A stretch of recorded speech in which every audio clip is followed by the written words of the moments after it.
എല്ലാവർക്കും സുഖമാണെന്ന് വിശ്വസിക്കുന്നു. സംസ്ഥാനത്ത് ക്ഷേമ പെൻഷൻ അനുവദിച്ചതിന് പിന്നാലെ സ്ത്രീ സുരക്ഷാ പെൻഷൻകാർക്കും സന്തോഷകരമായിട്ടുള്ള ആശ്വാസകരമായിട്ടുള്ള അറിയിപ്പുകൾ വരുന്നുണ്ട്. സ്ത്രീ സുരക്ഷാ പെൻഷൻ വിതരണത്തിന് വേണ്ടിയിട്ടുള്ള ഉത്തരവോ അറിയിപ്പോ ലഭിച്ചിട്ടില്ല എങ്കിലും പദ്ധതി തുടരും എന്നുള്ള വിവരമാണ് ഇപ്പോൾ നമുക്ക് ലഭിക്കുന്നത്. മന്ത്രിമാർക്ക് വേണ്ട പദവികളെല്ലാം ഇപ്പോൾ തരംതിരിച്ച് നൽകിയിട്ടുണ്ട്. എല്ലാ മന്ത്രിമാരും അവരുടെ വകുപ്പുകൾ കൈകാര്യം ചെയ്യുന്ന നടപടികളിലേക്ക് കടക്കുകയാണ്. ഇപ്പോൾ സ്ത്രീ സുരക്ഷാ പെൻഷന്റെ കാര്യം കൈകാര്യം ചെയ്യേണ്ടത് തദ്ദേശ സ്വയംഭരണ വകുപ്പിലാണ്.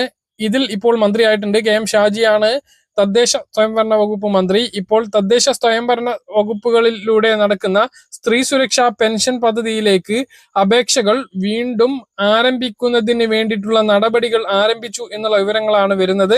അതായത് പദ്ധതിയിലേക്ക് അപേക്ഷിക്കാൻ അർഹത ഉണ്ടായിട്ടും ഇതുവരെ അപേക്ഷിച്ചിട്ടില്ലാത്ത ആളുകൾക്ക് വീണ്ടും അപേക്ഷിക്കുന്നതിന് വേണ്ടി കെ-സ്മാർട്ടിൽ സൈറ്റ് ഓപ്പൺ ആയിട്ടുണ്ട്.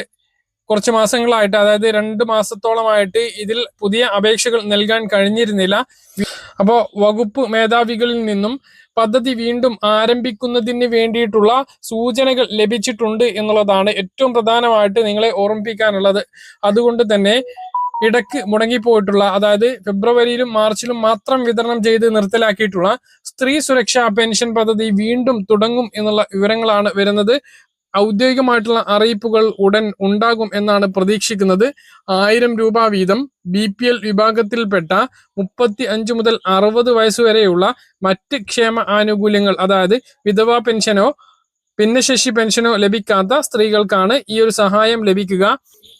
ഇനിയും ഇതിലേക്ക് അപേക്ഷിക്കാത്ത ആളുകൾ ഉടനെ അപേക്ഷ നൽകണം എന്നുള്ളതാണ് ഏറ്റവും പ്രധാനമായിട്ട് ഓർമ്മിപ്പിക്കാനുള്ളത്. അപ്പൊ സ്ത്രീ സുരക്ഷാ പെൻഷൻ ഇന്ന് പോകുന്നില്ല, വീണ്ടും 1000 രൂപ വീതം എല്ലാ മാസവും ലഭിക്കും. കുടിശ്ശികയായിട്ടുള്ള, അതായത് ഏപ്രിൽ മാസത്തേതും മെയ് മാസത്തേതും കുടിശ്ശികയാണ്. ഈ മാസം അത് കിട്ടില്ല എന്നുള്ളത് തന്നെയാണ് വിവരം. അപ്പോൾ 2 മാസത്തേത് കുടിശ്ശികയാവും. ആ കുടിശ്ശിക കിട്ടുമോ എന്ന് നമുക്കറിയില്ല. പദ്ധതി തുടർന്നു പോവുകയാണ് എങ്കിൽ കുടിശ്ശിക കിട്ടും. കഴിഞ്ഞ സർക്കാർ അത് തുടങ്ങുകയും പിന്നീട് മാർച്ചോട് കൂടിയിട്ട് നിർത്തലാക്കുകയും ചെയ്ത പദ്ധതിയാണ്. അപ്പൊ വീണ്ടും തുടങ്ങുകയാണ് എങ്കിൽ കുടിശ്ശിക കിട്ടില്ല. തുടർന്നു പോവുകയാണ് എങ്കിൽ കുടിശ്ശികക്ക് അർഹത ഉണ്ടാകുന്നതാണ്. കുടിശ്ശിക ലഭിക്കുകയാണ് എങ്കിൽ ഓരോ ഗുണഭോക്താവിനും അടുത്ത മാസം 3000 രൂപ ലഭിക്കാനുള്ള സാധ്യതയാണ് ഉള്ളത്. ഇല്ലെങ്കിൽ 1000 രൂപ അടുത്ത മാസം ലഭിക്കും.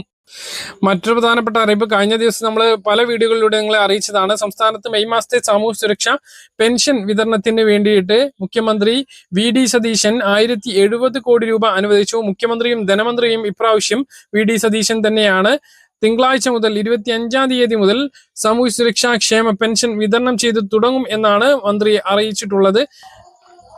3000 രൂപയിലേക്ക് പെൻഷൻ എത്തും എന്ന വാഗ്ദാനം UDF സർക്കാരിൻ്റെതാണ്. അത് എപ്പോൾ എത്തും എന്ന് നമുക്കിപ്പോൾ പറയാനാകില്ല. കാരണം ഘട്ടങ്ങളായിട്ടാണ് അത് വർദ്ധിപ്പിക്കുക. ബജറ്റുകളിൽ 100, 200 ഒക്കെ വർദ്ധിപ്പിച്ചുകൊണ്ട് 5 വർഷം കൊണ്ട് 3000 ആക്കുന്ന നടപടിയാണ് ഉണ്ടാകുക. അല്ലാതെ ഒറ്റയടിക്ക് 3000 ആകും എന്ന് ആരും പ്രതീക്ഷിക്കരുത്.